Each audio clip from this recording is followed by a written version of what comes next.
Hello friends and welcome to history simplified for you. आज के इस वीडियो में हम MHI 101 ancient and medieval societies के लास्ट एंड फाइनल जो चैप्टर है unit 14 transition to modern world उसके बारे में डिस्कशन करेंगे। And this video will be the last video of this series. So उसके बाद हम आंसर राइटिंग प्रैक्टिस या तो चालू करेंगे या तो एक नई सीरीज चालू करेंगे, depending on what the time allows us to do. चलिए शुरू करते हैं। तो हिस्टोरियंस मानते थे कि 15th सेंचुरी से ही शुरुआत हुई है the transition of modern medieval to modern world. हाँ, इसमें की चेंजेस क्या हुए कि फ्यूडलिज्म का खात्मा हुआ और कैपिटलिज्म जो है ग्रो करी। फिर पावर शिफ्ट हुआ जिससे सेंट्रलाइज्ड नेशन स्टेट्स बने। न्यू ट्रेड रूट्स ओपन हुए जिसने यूरोप को ग्लोबल कॉमर्स में डोमिनेंस दिलाया और जो है साइंस और कल्चर के नए वर्ल्ड व्यू सामने आए। फिर वॉरफेयर भी मॉडर्न हुआ, गन पाउडर, कैनन, नेवी सब की वजह से। ये चेंजेस सिर्फ यूरोप में नहीं थे, China, Arab world, south Asia, ये सभी एरिया अफेक्ट हुए थे। तो व्हाट डज मॉडर्न मीन? अभी सवाल है। तो मॉडर्नाइजेशन का मतलब है कि सिर्फ इंडस्ट्री नहीं बल्कि सोशल, पॉलिटिकल और इकोनॉमिक रिफॉर्म, मतलब रिफॉर्म्स या रिवोल्यूशंस या इन सब के थ्रू चेंजेस कैसे आए। हर रीजन का अपना मॉडर्नाइजेशन का मॉडल था।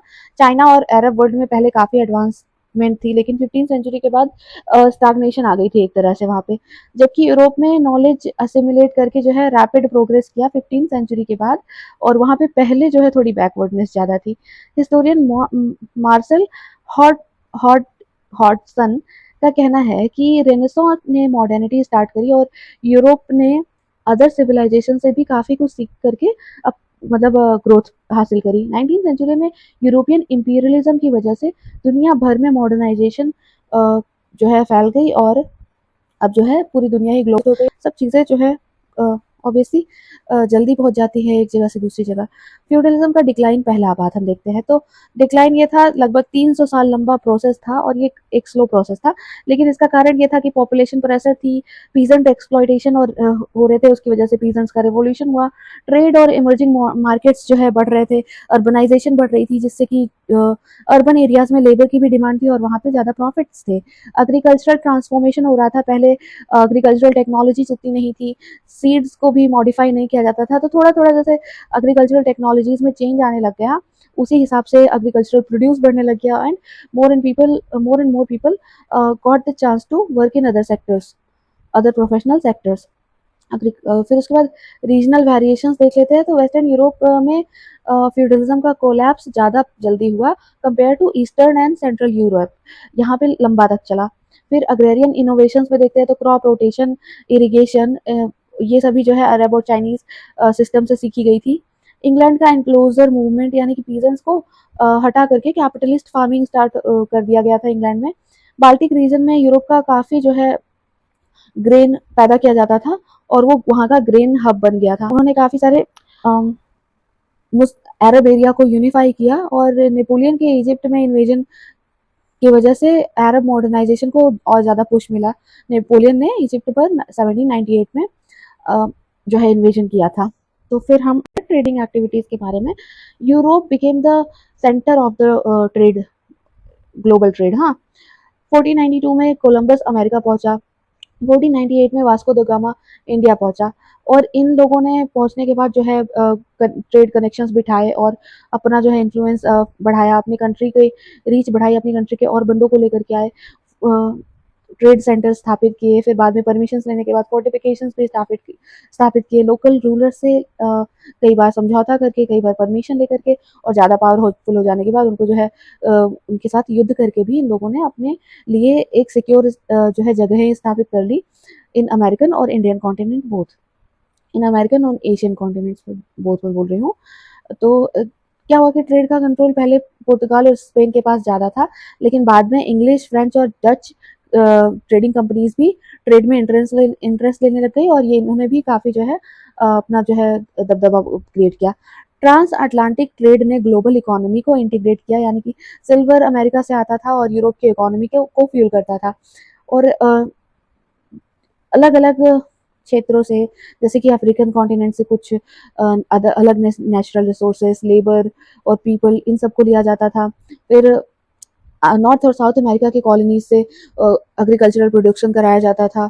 इंडियन और चाइनीज कॉलोनीज से, इंडियन और एशियन और अदर एशियन कॉलोनीज से जो है आर्टिफैक्ट्स और जो है हैंडमेड हैंडक्राफ्टेड चीज़ें वगैरह लेकर के यूरोप तक जो है यूरोप तक सेल की जाती थी। तो ये सब तरह से काफ़ी ज़्यादा ग्लोबल इकोनॉमिक इंटीग्रेशन हो गया था। ओके, फिर हम देखते हैं ईस्ट एशिया के बारे में। तो चाइना का सिल्क पोर्सलिन एक्सपोर्ट किया जाता था, सिल्वर वहाँ पे आया, सिल्वर का इंपोर्ट होता था। स्टेट कंट्रोल्ड ट्रेड होता था, यानी कि ब्रिटिश ने क्या किया कि ओपियम ट्रेड से चाइना का सरप्लस तोड़ दिया और ओपियम कंट्रोल को अपने हाथ में ले लिया। एक तरह से कैलकाटा या बंगाल रीजन और चाइना ओपियम ट्रेड के लिए बहुत ज़्यादा यूज़ किए जाते थे। जापान इनिशियली एक क्लोज्ड इकोनॉमी या क्लोज्ड बॉर्डर कंट्री टाइप से था, लेकिन वहाँ पे सिल्वर फॉर गुड्स ट्रेड होने लग गया और जापान भी वर्ल्ड ट्रेड सिस्टम का हिस्सा बन गया था। अरब ट्रेडर्स जो है उनके बारे में देखते हैं तो अरब ट्रेडर्स डोमिनेट कर रहे थे मेडिटेरेनियन और इंडियन सी को, इंडियन ओशन को। और पोर्टुगीज के अराइवल के बाद 16th सेंचुरी में अरब्स का कंट्रोल काफ़ी कम हो गया था। सुएज कनाल 1869 में बनी और इसकी वजह से अरब ट्रेड जो है काफ़ी इंपॉर्टेंस गेन कर गया और वहाँ वो रीजन जो है ट्रेडिंग एक्टिविटीज़ के लिए काफ़ी जो है एक्टिव हो गया। फिर इकोनॉमिक मॉडर्नाइजेशन देखते हैं तो चेंजेस क्या हुए ट्रेड और कॉमर्स और इंडस्ट्री वगैरह के फील्ड में। तो जॉइंट स्टॉक कंपनीज यानी कि जैसे कि डच या ब्रिटिश ईस्ट इंडिया कंपनी, ये सभी का जो है फॉर्मेशन होने लग गया था। कमर्शियल रिवॉल्यूशन इसको बोला जाता है। परमानेंट मार्केट रिप्लेस कर रहे थे और उसको जो है उसकी जगह फेयर यानी कि एक तरह से मेला लगता था चीज़ों का। परमानेंट मार्केट्स जो है डिक्लाइन कर रहे थे एक तरह से। Banking finance sorry permanent markets जो है फेयर यानी कि जहाँ पे मेला लगता था उस जगह को परमानेंट मार्केट्स ने ले लिया। क्यों? क्योंकि जो है ट्रेड ही इतना ज़्यादा होता था कि कभी मेला आउट ही नहीं पाता था। बैंकिंग एंड फाइनेंस तो स्टॉक एक्सचेंज स्टैब्लिश किए गए एम्स्टर्डम और वेनिस में। क्रेडिट और इंश्योरेंस सिस्टम डेवलप हुआ। डबल एंट्री सिस्टम डेवलप हुआ इन कंट्रीज में, specially near the port cities और in the port cities.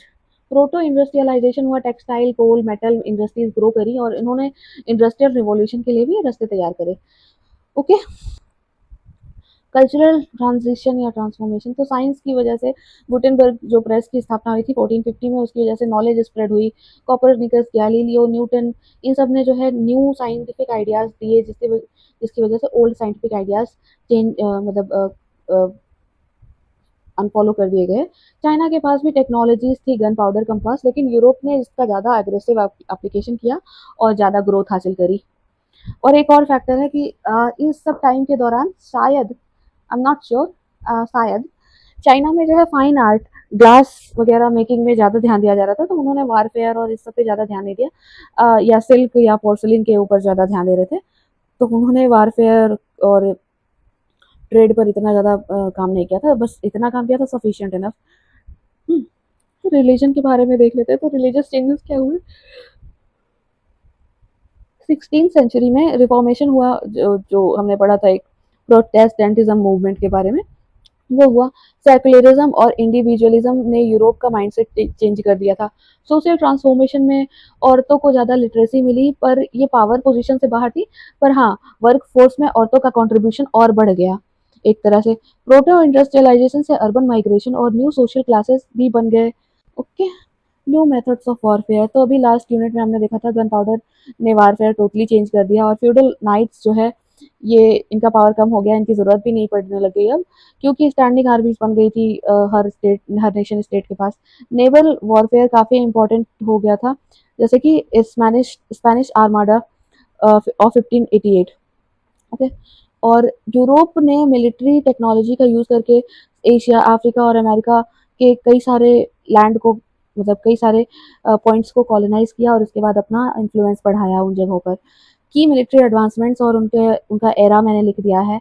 Long बो, क्रॉस बो पहले चलता था 14th सेंचुरी में, फिर गन पाउडर कैनन्स चलने लग गए, फिर मस्केट और नेवल आर्टिलरी, फिर 17th सेंचुरी तक तो प्रोफेशनल आर्मीज आने लग गई, फिर उसके बाद नेशन स्टेट्स खुद की अपनी आर्मी बनाने लग गए।